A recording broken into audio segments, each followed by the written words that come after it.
Hi guys, I am Victor Macarias. Welcome to the next episode of The Buzz, JesusVibes.com. Today, I have a lot to share with you about what is happening or what is buzzing in our social media. Without wasting time, welcome.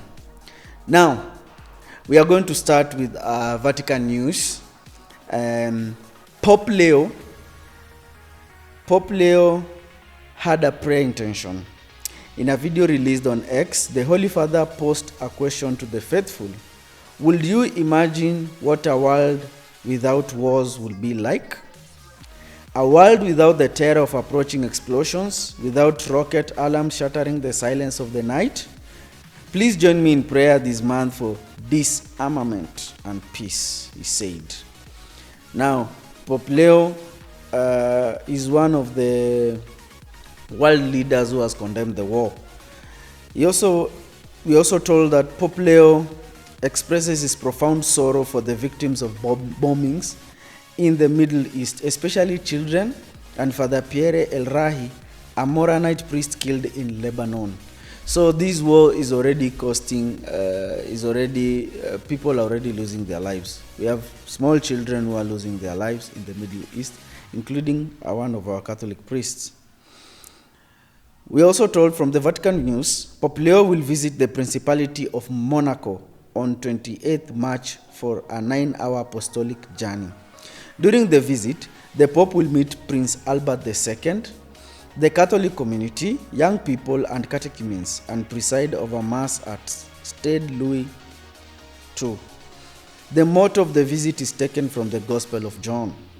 Je suis le chemin, la vérité et la vie. I am the way, the truth, and life, from John chapter 14, verse 6.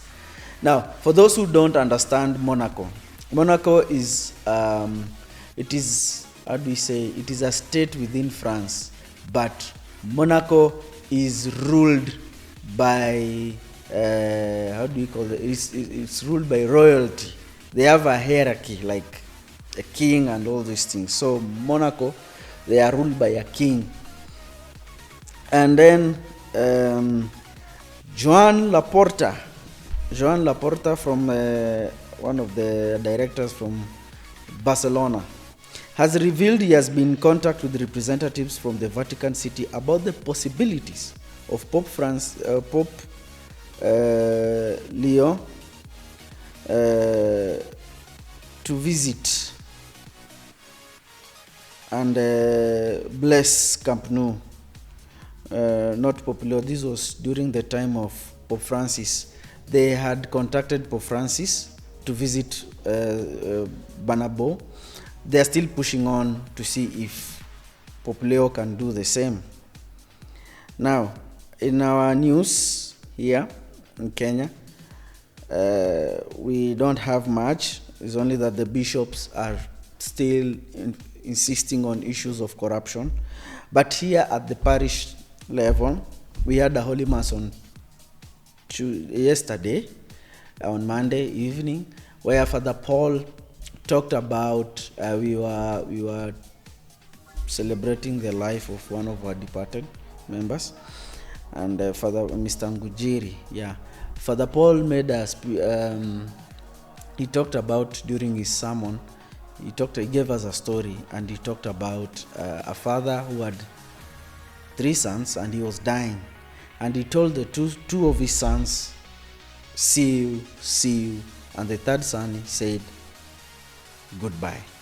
So when the third son asked, why are you telling me goodbye? He told the third son, because according to the way you are living, I'm not sure I'll be with you in heaven. That's why I'm telling you goodbye. So let us learn something, folks. Now, entertainment. Omanyala says Aisha Speed never reached out to him over proposed race during his visit to Kenya. Now, kumekuwa na rumors kwamba ati Aisha Speed walikuwa wameorganize na Omanyala wa meet wajaribu kuchallengeana who can run faster na kama hizo.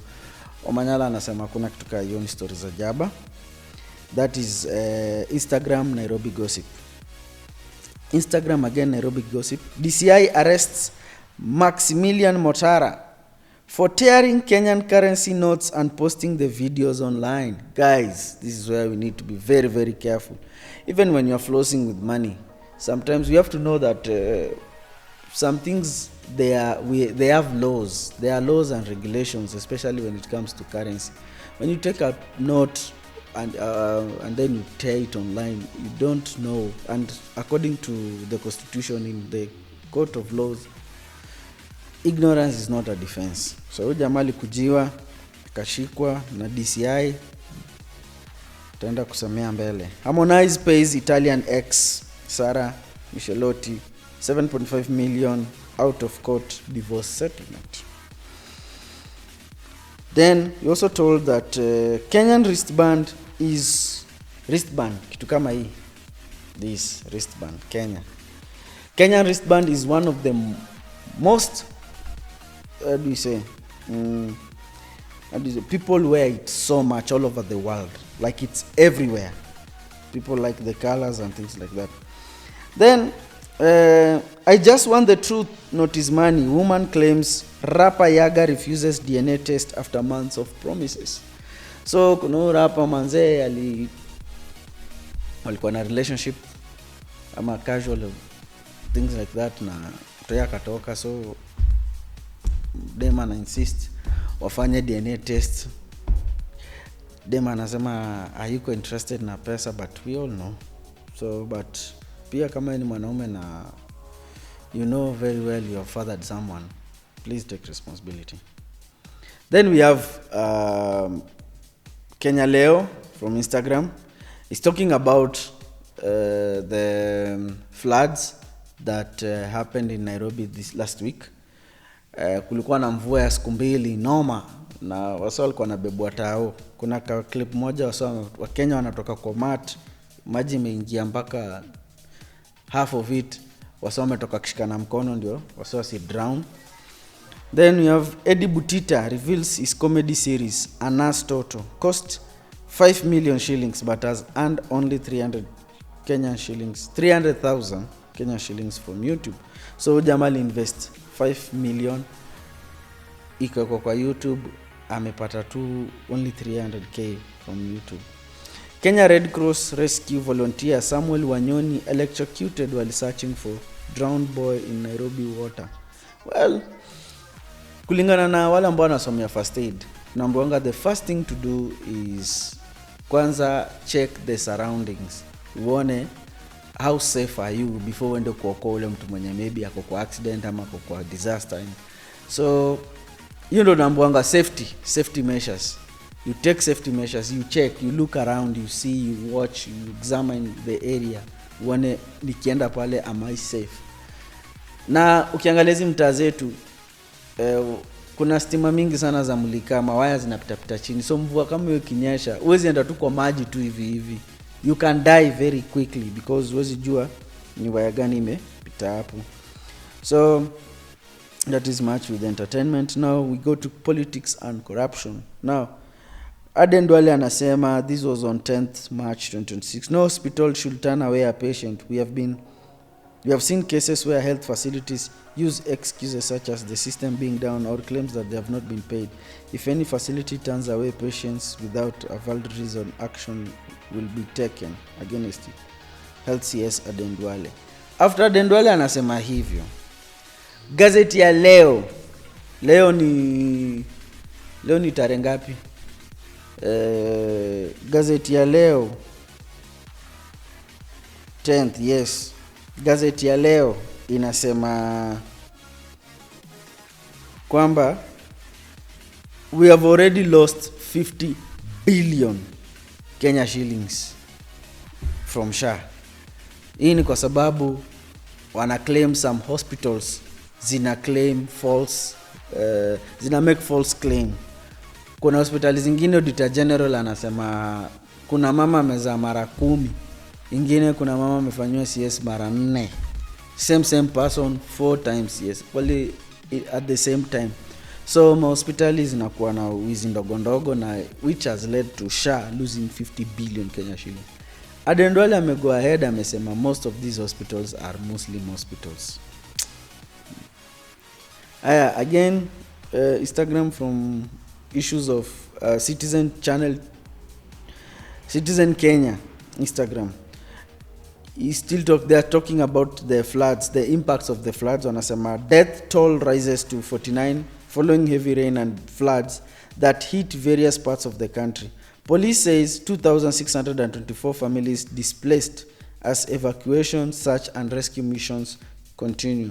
So wase bado wanaendelea kutafutwa, wale kuna watu wengi sana walikuwa displaced, maji ziliingia kwa mahao, kwa especially wale watu wanashikoma nyumba za mabati karibu na mto. So hao wote they are displaced. Then matters to politics. President Ruto signs into law the 5 trillion national infrastructure bill, paving way for the expansion of JKIA and other government projects. Then we are told that the full implementation of the NADCO report. So far, 3 bills out of the 9 from NADCO have been enacted by Parliament. 2 are under mediation and 4 are under consideration by Parliament. Javas Bigambo, Vice Chairperson, Cointen. No, NADCO inatokana na wapi? NADCO wakati kulikuwa na ile maandamano ya kwanza ya 2022.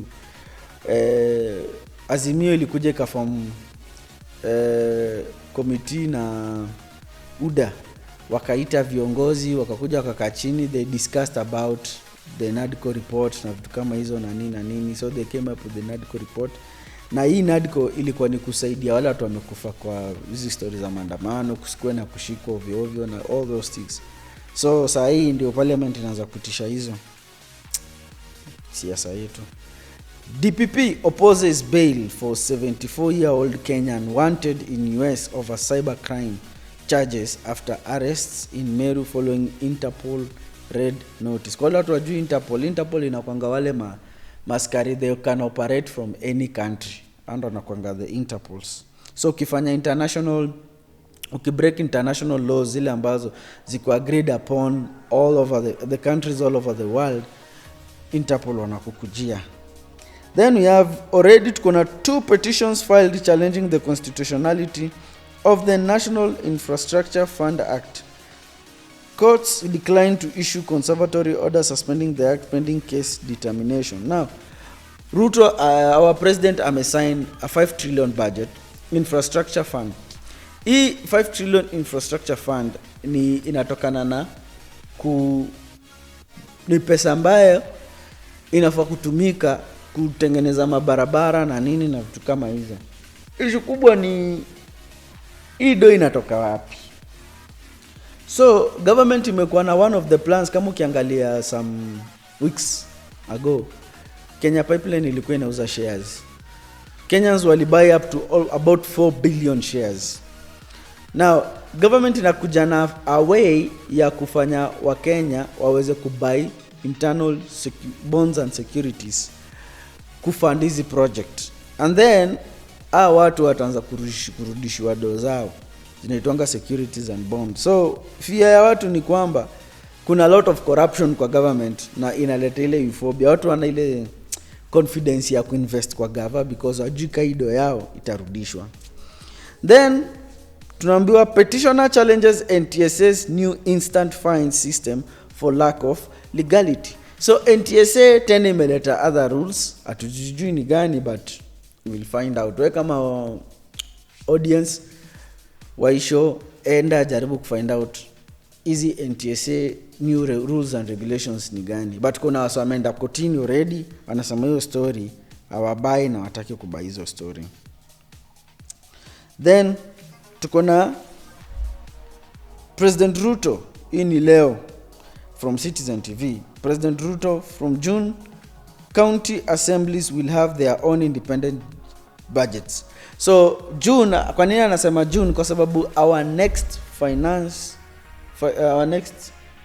financial year inaanza June. So anasema in June, my MCA watakuwa they have to go like to the governor and like kujipendekeza so that ward yako ipate maendeleo. Amesema like just like the same way MPs wako na maendeleo, wako na hiyo kiti, hiyo CDF, MCS will also have a kiti where they will be able to do or perform their own developments in their respective wards. Then tunaambiwa Kenya is building a resilient economy through privatization. That is our head of state. And I believe kwamba when we privatize our companies, our parastatals, Kenya, we are building a resilient economy. Kenya is building a resilient economy through privatization. That's what he's saying. Now, kwa wale ambao wanajisikia na hii news kwamba on, I think today, majioni kutakuwa na digital X Spaces, yani malipa kuongea from Citizen TV. X Spaces ni ile channel ya, not channel, ile site ya X, where ilikuanga Twitter kitambo, sasa inajiita X. Ni watu wanaenda wanaongea. So sana sana ni more of politics. Then again from Citizen TV, mkataba wa nishati Siaya. Mkataba wa bilioni 500 watiwa sahihi kaunti ya Siaya. Mkataba ni wa uzalishaji nishati ya nuclear. So Siaya County wameweza ku enter into a deal with a private investor kujaribu ku come up with nuclear, produce nuclear yenye itasaidia kufanya nini? Maybe produce electricity na vitu kama hizo. Then we have matters to mental health. Not matters to mental health. We have politics again. Ruto extends the time frame of the committee on the implementation of the 10-point agenda by a further 60 days. Says protest victims to be compensated by June. So kwa nini Ruto ana associate kila kitu na June? Kwa sababu June ndio government inatengeneza budget mpya. Now hii 10-point agenda inatokana na hapo. Hii 10-point agenda inatokana wakati Gen Z waliingia kwa maandamano na Raila kaka chini na Ruto wakasikizana wakakuja na 10-point agenda kwamba gava ilikuwa irelease watu wote wale wameabductiwa, iache kuharass position, iache kutupia tutiagas na vitu kama hizo na whatever. And say government inasema, Ruto anasema, our president anasema that hiyo 10-point agenda ilikuwa ishe tarehe 7. The late Prime Minister Raila Amolo Odinga alikuwa amesema hii kitu inaisha tarehe 7. Hiyo ndio ilikuwa kwa katiba, hiyo ndio ilikuwa imesainiwa. But hii ndio imezaa kitu inaitwa Linda Mwananchi na Linda Ground. Watu wa Linda Ground from the ODM wanapigana na Linda Mwananchi from the ODM. Watu wa Linda Ground wanasema kwamba ilikuwa lead to broad based government. Yani 2027 waende pamoja, 2027 waform serikali pamoja. Linda Mwananchi anasema kuna kitu kama hiyo. Raila alisema mkataba inaisha tarehe 7 March. Na wana insist kwamba haikuwa pendekezo ya the late Prime Minister, the late former Prime Minister, that ODM ilikuwa form government na UDA 2027. The late Prime Minister alikuwa anasema ODM should field a presidential candidate come 2027. So that is the war between Linda Mwananchi na Linda Ground. Na Linda Mwananchi ndio akina Sifuna, watu wanasema mimi ndio Sifuna na futuka hizo. Linda Ground ni wale akina His Excellency Oburu Odinga, wanasema power, wanataka power. So that is the war.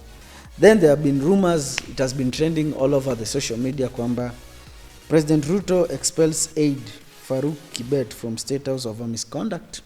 Na viongozi wengi wamekonga kizusha sana kisemanga wakienda State House they are receiving a lot of disrespect from Farouk Kibet. Farouk Kibet is the personal aide of our president, our current president, so Mheshimiwa William Ruto. Na kumekuwa na hizo issues that which has led to maybe Ruto ku crack the whip. Akwambia Farouk sasa kaa kando, presidential seat sio kama kule chini, inahitaji watu waheshimiwe, especially elected leaders. Now also Nairobi Matters in Instagram. Where have you been? Joyce Koinange grilled Sakaja over 48-hour silence as Nairobi death toll hits. By that time it was 26, 48, 49. Governor fires back, don't blame me, blame the people dumping in drains.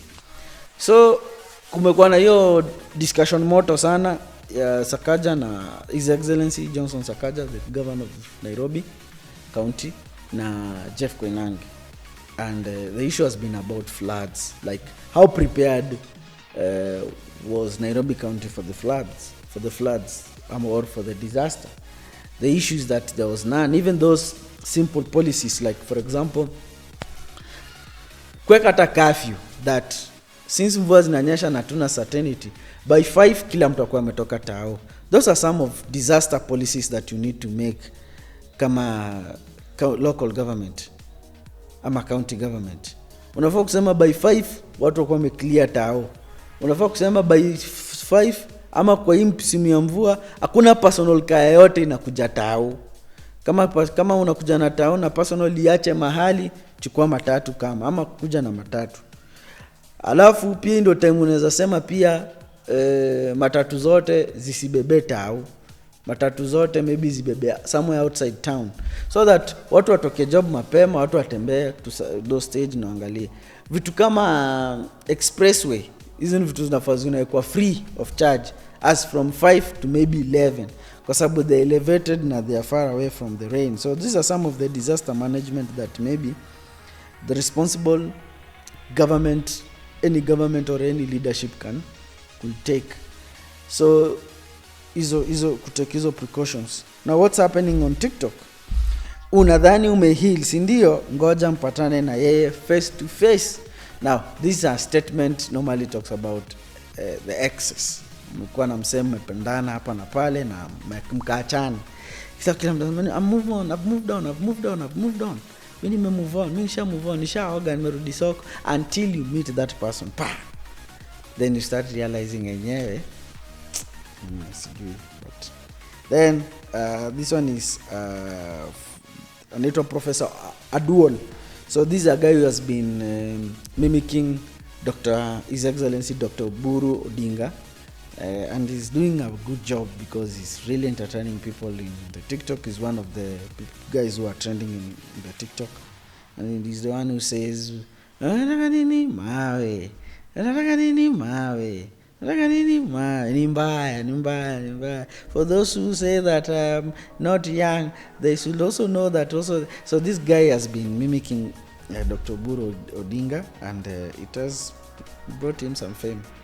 Then another thing is that Ndindi Nyoro shocks Kenyan after saying this in Kiharu town were launching a project. Now what was this project that Mheshimiwa Ndindi Nyoro was launching?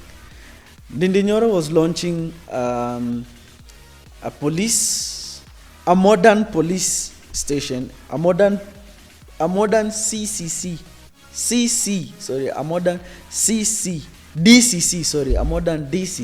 Deputy County Commissioner's Office at Kiharu constituency.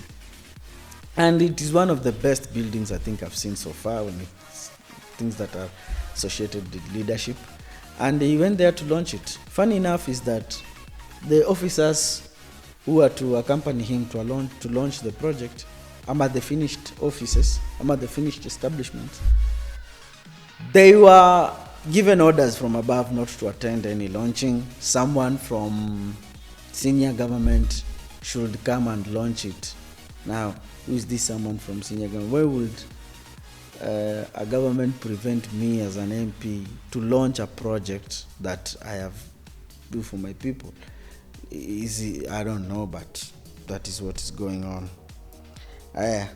On matters related to sports, today being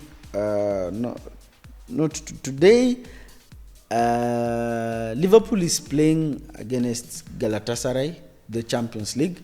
Tomorrow, Chelsea is playing PSG. Now, remember, these two teams met at the Club World Cup finals, and Chelsea cooked PSG against all odds. Against many odds. People used to say Chelsea will be beaten, will be thrashed 7-0, tuka hizo. Watapigwa 7, watapigwa 8, watapigwa 5, and Chelsea ended up shocking up the world. Now fate imekuja, wamepatana tena. Game on. So tomorrow, stay tuned for PSG versus Chelsea. Now matters to the English Premier League. Arsenal are still at the top of the table. This is after Manchester City fumbled their chance. They drew with Nottingham Forest. Manchester United were also beaten by, they were defeated by a 10-man Newcastle 2-1. Aston Villa were thrashed by Chelsea 4-1. Then Chelsea, which is position 5. Number 1 is Arsenal, number 2 Man City with 60 points, Arsenal with 67 points. Man United, Aston Villa 51 points respectively, Chelsea with 48 points. Now Chelsea wakimanage to win any game, Aston Villa na Manchester United will lose any game, Chelsea will be at position 3. Why? With same points but goal difference. Yes. Then Liverpool is sitting at position 6. So Liverpool also, they fumbled their chance. They bottled it. They bottled their match. They were defeated 2-1 by Wolves. Now, Everton, Brentford number 7, Everton number 8, Bournemouth number 9, Fulham number 10, and that is the league standing. Those who are fighting for the bottom relegation zone. Now, funny enough, we have Tottenham, who are currently at position 16. Kumbuka, the last 3, they go to relegation. They are in relegation zone. That meaning, wanateremshwa to the other league. So we have Wolves, who are the bottom, number 20. Then Burnley, number 19. Then West Ham, number 18. Sorry. Then Nottingham Forest. West Ham and Nottingham Forest, they are at position 18 and 17 respectively, but they are sharing points. Tottenham just on top with 1 extra point. So kuanzia number 15 to number 20, hapa mtu yote anaweza teremka. Is that serious. Now tukienda kwa Serie A is the Italian league. Inter Milan are on top of the table with 67 points, followed by AC Milan with 60 points, followed by the defending champions Napoli at 56 points.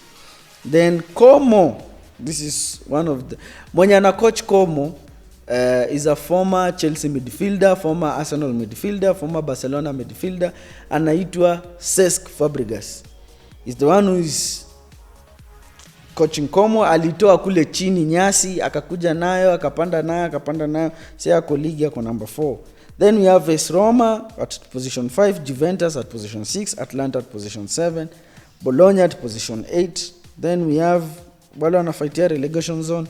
We have Pisa at 15 points, Verona at 18 points, and Cremonese at 24 points. Then Fiorentina at number 17 at 25 points. Then La Liga standings. Number 1, Barcelona with 67 points. Number 2, Real Madrid with 63 points. Number 3, Atletico Madrid with 54 points. Number 4, Villarreal with 54 points. Number 5, Real Betis with 43 points. Number 6, Celta Vigo with 40 points. And then we have those who are fighting for relegation. We have Real Oviedo at 18 points. Levante at 22 points. Mallorca at 25 points with position 18 respectively. Then Kenya Premier League, Masemeji Derby, kuna Masemeji. So Gor Mahia Kogalo at 50 points. They are the one who are topping the table. Then we have AFC Leopards position 2 with 43 points. Then we have Shabana FC at 40 points, number 3. Then Kakamega Homeboys position 4 with 38 points. Then Kenya Police, who at 37. I think these are the defending champions. Then you have Moranga Seal. Then you have Tusker at position 7. Then KCB. Then Kariobangi Sharks, team ya home, at position 14 with 22 points.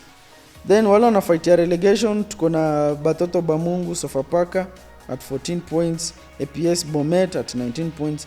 Ulinzi Stars, this is a military team. They are at position 16 with 19 points. Hawa wanafightia relegation. Now, the results for the midweek on Wednesdays kulikuwa na magame, especially za Premier League. Man City na Nottingham Forest walitoka 2-2. Fulham na West Ham waliwin hiyo game, walishinda 1-0. Then you have Chelsea with Aston Villa 4-1. Chelsea won the game. Then you have Manchester United versus Newcastle. Newcastle walikuwa na red, walioshinda 2-1. Then we have Tottenham versus Crystal Palace. Tottenham again walipata red na Crystal Palace walishinda game 3-1. So when it goes to Serie A, Inter Milan na AC Milan walipiga mechi na AC Milan won the game at 1-0 San Siro. Then you have Lazio versus Sassuolo. Lazio won the match. Lazio walikuwa home and AC Milan walikuwa home, so both home teams waliweza kuwin. Then again to Premier League tuko na Everton which won 2-0. Bournemouth and Brentford went 0-0. Leeds United and Sunderland won 1-0. Then we have Wolves iliweza kupiga Liverpool at 2-1. Then Brighton and Arsenal won 1-0. So hivyo ndio mambo imekuwa this week. It has been so busy, but mostly ni mambo na floods, na tunakuwa advised that tujaribu sana tuwe safe out there kwa sababu mvua inaweza amua anything. Another thing that is also been trending a lot, especially in the social media, is kwamba kuna so many advisors they are coming up, seen so many contents about ladies are trying to advise ladies about on matters of relationship or matters of don't leave your man because outside there you think there is a greener pasture. So there are so many things. I think it's a trend that we are going to look at in the next bars and we see what's really cooking. Another thing that also was trending is that wamefanya research that in most night clubs and night concerts, madem ndo wanakuwa wengi, machali they don't show up. So what's really going on? So we will dive into these matters next time, or even during some of our podcasts we see why the reason why as to why men are not going for nowadays, they are not going for social events, and why is it that ladies are dominating these events, especially the nightlife. So with those few remarks, as our audience, we encourage you to subscribe to our YouTube channel, jesusvibes.com.dot. Then we have Instagram, jesusvibes.com, Facebook, jesusvibes.com, TikTok, jesusvibes.com, Instagram, jesusvibes.com, and any other social media. I think we are also in Sporty. Yes, we are in